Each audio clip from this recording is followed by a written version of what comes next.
ಆತ್ಮೀಯ H 16 news ಅರ್ಥಾತ್ ಹೇ ಸಿದ್ದರಾಮಯ್ಯಗೆ ಸ್ವಾಗತ. ನಾನು ನಿಮ್ಮವ MI ಅಥವಾ ಮಲ್ಲಪ್ಪ ಜೋತಾವರ್. ಆದ್ಮೇಲೆ ಸಿದ್ದರಾಮಯ್ಯನವರು ಒಂದು ಹೊಸ ಬಾಂಬ್ ಹಾಕಿದ್ರ. ಯಾಕಂತಂದರೆ ಮೋಸ್ಟ್ ಪ್ರಾಬಬ್ಲಿ ಇದು ಲಾಸ್ಟ್ ಬಜೆಟ್ ಆಗೋ ಸಾಧ್ಯತೆ ಹೆಚ್ಚಾಗಿದೆ ಒಂದು ಸುದ್ದಿಗಳಿದ್ದಾವೆ. ಇದೇ ನೆಲೆಯಲ್ಲಿ ನಮ್ಮ ಸತೀಶ್ ಜಾರಕಿಹೊಳಿ ಅವರು ಸಹಿತ ಕೊನೆ ಒಂದು ಪ್ರಯೋಗ ನೋಡೋಣಪ್ಪ ಏನಾಗಬಹುದು ಅಂತ ದಿಲ್ಲಿಗೂ ಹೋಗಿದ್ದಾರೆ. ಜೊತೆಗೆ ರಾಜಣ್ಣವರು ಇದ್ದಾರೆ. ಏನೇನೋ ಮಾತುಕತೆ ಆಗ್ಯದ, ಜಲ್ದಿ ಮುಗಿತದಂತ ನಮ್ಮ ಖರ್ಗೆ ಅವರು ಹೇಳಿದ್ದಾರೆ ಅನ್ನೋ ಸುದ್ದಿಗಳನ್ನು ಈಗಾಗಲೇ ಹಂಚಿದ್ದಾರೆ ಸತೀಶ್ ಅವರು. ಸ್ವತಂತ್ರವಾದ ಮೀಡಿಯಾಗೆ ಬೇಕಾಗಿರುವುದು ಸ್ವತಂತ್ರ ಧ್ವನಿ. ಆ ಸ್ವತಂತ್ರ ಧ್ವನಿ ಉಳಿಸಲು ನೀವು ಮಾಡಬೇಕಾದದ್ದು ಇಷ್ಟೇ. ಅದೇನಪ್ಪಾ ಅಂತಂತಂದ್ರೆ ನಿಮ್ಮ ಕೈಲಾದಷ್ಟು ಸಹಾಯ ಈ ಚಾನಲ್ಗೆ ಮಾಡಿ ಹಾಗೂ ನಿಮ್ಮ ಧ್ವನಿಯನ್ನು ಕಾಪಾಡಿಕೊಳ್ಳಿ. ಇದೊಂದೇನೋ ಅಸ್ತಿತ್ವದ ಹೋರಾಟೇನೋ ನಮ್ಮ ಸಿದ್ದರಾಮಯ್ಯನವ್ರಿಗೆ ಅನ್ನುವಂಥದ್ದು. ಜೊತೆಗೆ ಇವತ್ತು ನಾನು ಕೆಳಜಾತಿಯಿಂದ ಬಂದಂಥವನು, ತಳ ಸಮುದಾಯದಿಂದ ಬಂದಂಥವನು, ಅದಕ್ಕೆ ನಮ್ಮ ಸನ್ ಮಾಡ್ತಾ ಇಲ್ಲ ಅನ್ನೋಂಥ ದೊಡ್ಡ ಆರೋಪ ಮಾಡ್ತಾ ಇದ್ದಾರೆ. ಮುಂದುವರೆದ ಜಾತಿಗಳನ್ನ ಸಹನ ಮಾಡ್ತಾ ಇಲ್ಲ ಅನ್ನೋಂಥ ಮೆಸೇಜ್ ಕೊಡ್ತಾ ಇದ್ದಾರೆ. ಮುಂದುವರೆದಂದ್ರೆ ಇವ್ರು ಲಿಂಗಾಯತರು ಮತ್ತು ಬ್ರಾಹ್ಮಣರು, ಅದೇ ಕಾಲಕ್ಕೆ ಒಕ್ಕಲಿಗರು ಮುಂದುವರೆದಂಥವ್ರು, ಇವರು ಸಹನ ಮಾಡ್ತಾ ಇಲ್ಲ ಅನ್ನೋಂಥ ಇನ್ಡೈರೆಕ್ಟ್ ಮೆಸೇಜ್ ಇರಬಹುದಾ? ಯಾರಿಗೆ ಗೊತ್ತು, ಅವ್ರಿಗೆ ಗೊತ್ತು. ಆದರೂ ಮಾಡಿದ್ದಾರೆ ಇದನ್ನು. ಈ ಅಸ್ತ್ರವನ್ನು ಈಗ ಹೇಗೆ ಬಳಸ್ತಾ ಇದ್ದಾರೆ ಇವರು? ಕಳೆದ ಈಗಾಗಲೇ 2.5 ವರ್ಷ 3 ವರ್ಷ ಮುಗಿಲಿಕ್ಕೆ ಬಂತು, ಹಿಂದೆ 5 ವರ್ಷ ಮಾಡಿದರು. ಆ ಸಂದರ್ಭದಲ್ಲೇ ಇವರನ್ನು ಕೇವಲ ಒಬ್ಬ ಕುರುಬ ಸಮುದಾಯಕ್ಕೆ ಸಂಬಂಧಿಸಿದಂಥ ಇವರನ್ನ ಮುಖ್ಯಮಂತ್ರಿ ಮಾಡಿದಾರ ಕಾಂಗ್ರೆಸ್ಸಿಗರು ಅಥವಾ ಕಾಂಗ್ರೆಸ್ ಹೈಕಮಾಂಡ್?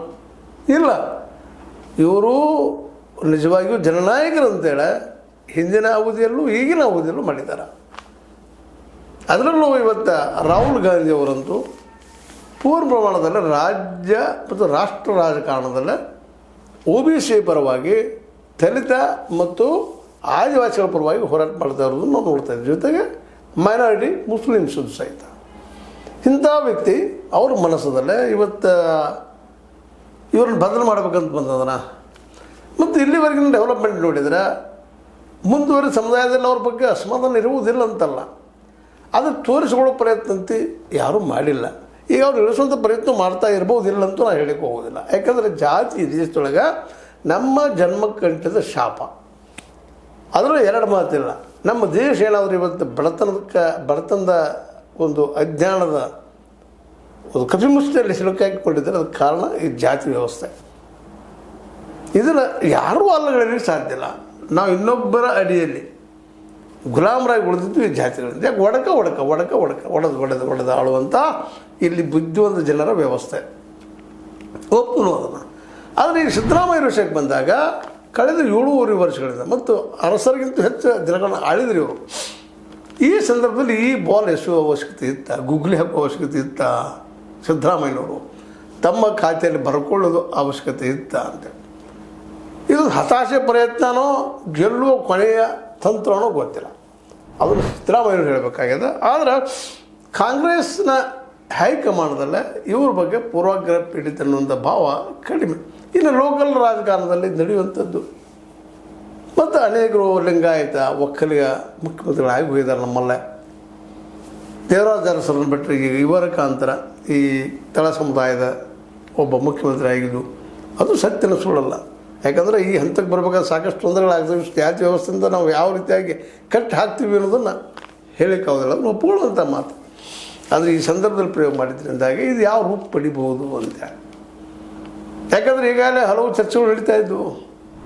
DK ಅವರು ನಾನು BJPಗೆ ಹೋಗ್ತೀನಿ ಅನ್ನುವಂಥ ಮಾತು.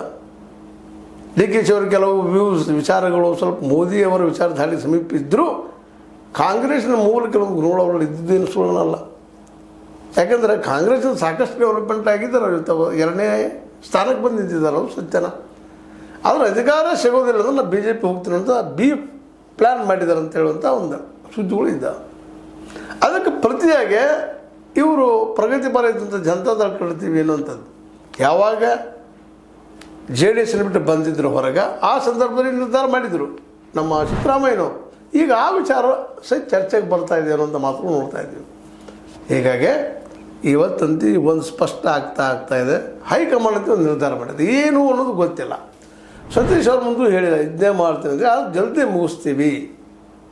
ಇವೆಲ್ಲ ಸಂಕೇತಗಳನ್ನು ನೋಡಿದಾಗ ಡಿ ಕೆ ಶಿ ಅವರು ಒಂದು ಪ್ರಬಲವಾದಂತಹ ತಮ್ಮ ಬೇಡಿಕೆ ರೇಟ್ ಬಂದ ಅದರಲ್ಲಿ ಯಶಸ್ವಿ ಆಗಿದ್ದಾರಾ ಅನ್ನುವಂಥದ್ದು.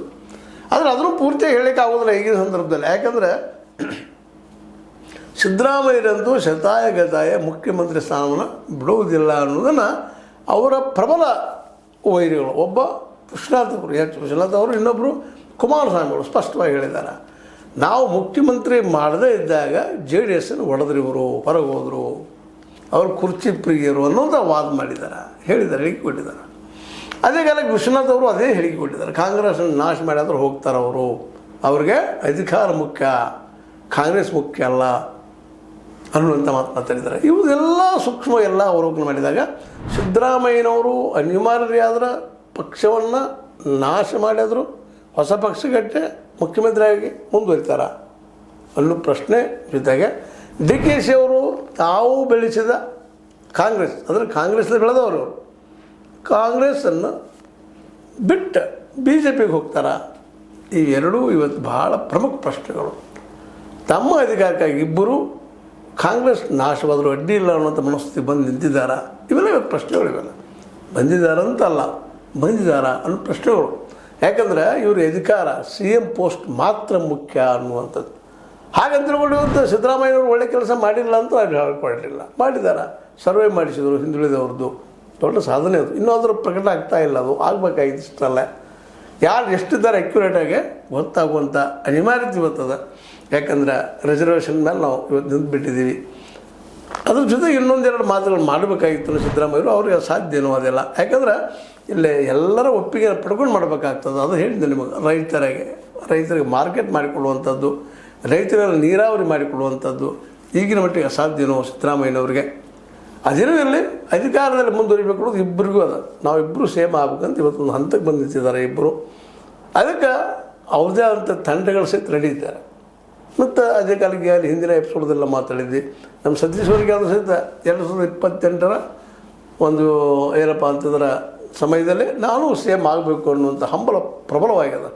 ಹೀಗಾಗಿ ಇವೆಲ್ಲ ಪ್ರಬಲ ಆಕಾಂಕ್ಷೆಗಳಿಂದಾಗೆ ಇವತ್ತಿನೆಲ್ಲ ಗೊಂದಲಗಳು ನಡೀತಾ ಇದ್ದಾವೆ. ಆದರೆ ಇದ್ರ ಮಧ್ಯದಲ್ಲಿ ಎಲ್ಲರೂ ನೆನ್ಪಿಡ್ಬೇಕಾಗಿದ್ದೇನಪ್ಪ ಅಂತಂದ್ರೆ, ಇವತ್ತೇನಾದರೂ ಈ ದೇಶದಲ್ಲ RSS ಪ್ರಣೀತ BJP, RSS ನೆಲೆಯಲ್ಲಿ ಬೆಳೆದಂಥದ್ದು, ಆ BJPಯನ್ನು ಇವತ್ತೇನಾದರೂ ವಿರೋಧಿಸುವಂಥ, ಅದರಲ್ಲೂ RSSನ ವಿರೋಧಿಸುವ ಶಕ್ತಿ ಯಾರಲ್ಲಿದ್ದರೆ ಅದು ರಾಹುಲ್ ಗಾಂಧಿಯಲ್ಲೇ ಮತ್ತು ರಾಹುಲ್ ಗಾಂಧಿಯವರ ಕಾಂಗ್ರೆಸ್ನಲ್ಲೇ. ಇಲ್ಲಾಂದ್ರೆ ಈ ದೇಶದ ವಿರೋಧ ಪಕ್ಷಗಳು ನಿರ್ನಾಮವಾಗಿ ಹೋಗುವಂಥ ಎಲ್ಲ ಸಂದರ್ಭ ಇವತ್ತು ನಮ್ಮ ಕಣ್ಣು ಮುಂದಿದ್ದಾವೆ.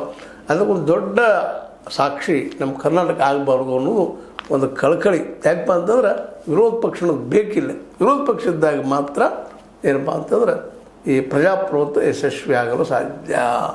ಇಲ್ಲಾಂದ್ರೆ ಭಾಳ ಕಷ್ಟದ ವಿಷಯ. ಏನೋ ಆಗಲಿ, ಈಗ ನಡೆದಂಥ ಡೆವಲಪ್ಮೆಂಟ್ಗಳಿಂದಾಗೆ ಮತ್ತು ಸತೀಶ್ ಅವರು ಕೊನೆಯ ತಮ್ಮ ಪ್ರಯತ್ನ ಮಾಡಿದ್ದು ಈಗಾಗಲೇ ಮುಗಿದಿದ್ದರಿಂದಾಗೆ, ಮತ್ತು ಖರ್ಗೆ ಅವರು ಬಜೆಟ್ ಮುಗಿದ ತಕ್ಷಣವೂ ಸಮಯ ಹೇಳಿಲ್ಲ, ಮುಗಿಸ್ತೀವಿ ನಾವು, ಫಾರ್ಮ್ ಡಿಸಿಷನ್ ತೆಗೆದುಕೊಂಡಿದ್ವನ್ನೆಲ್ಲ ಗಮನಿಸಿದ್ರೆ ಒಂದು ಡಿ ಕೆ ಶಿ ಅವರು CM ಆಗ್ಬೋದು, ಇಲ್ಲ ಡಿ ಕೆ ಶಿ ಅವ್ರನ್ನ ಮನವೊಲಿಸಿ 2 ವರ್ಷ ತಡೆಯಪ್ಪ ನೀವು.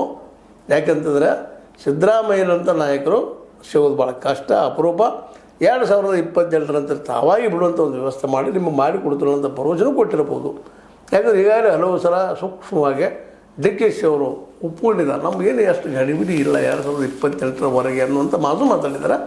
ಆದರೆ ಇದೆಲ್ಲ ಇವತ್ತರ ಗೊಂದಲಕ್ಕೆ ಕಾರಣ ಯತೀಂದ್ರ, ನಮ್ಮ ಸಿದ್ದರಾಮಯ್ಯರ ಮಗ. ಸುಮ್ಮನೆ ನಡೆದಿರ್ತದು, ಹಂಗೆ ಮುಂದೆ ನಡೀತಾ ಇತ್ತು. ನನಗೆ ಕೊಡ್ರಿ ಅಂತ ಹೋಗೋದು, ಡಿ ಕೆ ಶಿ ಅವರು ಮಾಡೋಣ ಅಂತ ಹೇಳೋದು, ಹೈಕಮಾಂಡ ನಡೆದಿತ್ತು. ಇಲ್ಲ 2028 ನಮ್ಮ ಅಪ್ಪನ 5 ವರ್ಷ CM ಅಂತೇನಂದ್ರು, ಆವತ್ತು ಶುರುವಾದಂಥ ಈ ಒಂದು ಕದನ ಇದು ಎಲ್ಲಿ ಹೋಗಿ ಮುಟ್ತದೋ ಗೊತ್ತಿಲ್ಲ. ಒಟ್ಟಾರೆಯಾಗಿ ನಾವು ತಿಳಿಯಲಾರದು ಕೆಲವೊಂದು ಮಾಡುವ ತಪ್ಪುಗಳು ಎಂಥ ಪರಿಣಾಮ ಬೀರ್ತವೆ ಅನ್ನೋದಕ್ಕೆ ಯತೀಂದ್ರರ ಮಾತು ಸಾಕ್ಷಿ. ಅದರಲ್ಲಿ ಏನಾಗೋದು ಬಾರದು, ಬಪ್ಪೋದು ತಪ್ಪೋದು. ನಮ್ಮ ಬಸವಣ್ಣವ್ರು ಹೇಳಿದಂಗೆ ಬರೋದನ್ನು ಯಾರು ತಪ್ಪಿಸ್ಲಿಕ್ಕೆ ಆಗೋದಿಲ್ಲ, ಬರಲಾರ್ದನ್ನು ನಾವು ಕರ್ಕೊಳ್ಳಿಕ್ಕೂ ಆಗೋದಿಲ್ಲ ಅನ್ನೋ ದಿಶೆಯಲ್ಲೇ ನೋಡೋಣ ಏನಾಗ್ತದೆ. ಸಿದ್ದರಾಮಯ್ಯನವರ ಮುಂದುವರಿತಾರೋ ಅಥವಾ ಡಿ ಕೆ ಶಿ ಅವರು ಸಹನ ಮಾಡ್ತಾರೋ ಇಲ್ಲ ಈ ಜಾತಿ ಕಾರಣ ಉಳಿಸಿದಾರ, ಹಿಂದುಳಿದವ್ರನ್ನ ತುಳಿಯುವಂಥ ಕೆಲಸ ಆಗ್ತದಪ್ಪ, ಇಲ್ಲ ಷಡ್ಯಂತ್ರ ಅದೇ ಸಿದ್ದರಾಮಯ್ಯವರು.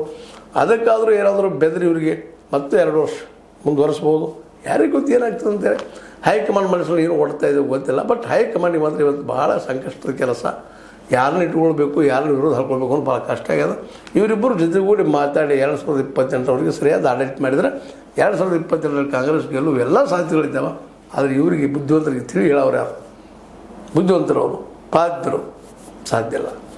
ನೀವು ಮಲಗಿದವನ್ನ ಎಬ್ಬಿಸ್ಬೋದು, ಮಲಗಿದಂತೆ ನಡನೆ ಮಾಡೋನು ಎಬ್ಸೋಕ್ಕೆ ಸಾಧ್ಯ ಇಲ್ಲ ಅನ್ನುವಂಥ ವಾಸ್ತವ ಸತ್ಯವನ್ನು ಅರ್ಥಕೊಂಡು ನಾವು ಇವತ್ತು ಹೆಜ್ಜೆಡಬೇಕಾಗಿದೆ. ಏನೋ ಆಗಲಿ, ಇದರಿಂದ ಇವರು ಯಾರೋ ಸೇಮ್ ಆದರೂ ಸಹಿತ ಕರ್ನಾಟಕದ ಎಲ್ಲ ಮಕ್ಕಳಿಗೂ ಶಿಕ್ಷಣ ಸಿಗೋದಿಲ್ಲ, ಬಡ ಮಕ್ಕಳಿಗೆ ಅದೇ ಕಾಲಕ್ಕೆ ಆರೋಗ್ಯ ಸಿಗೋದಿಲ್ಲ ಅನ್ನೋದು ಈಗ ಪ್ರೂವ್ ಆದಂಥ ವಿಷಯ ಇದಾವೆ.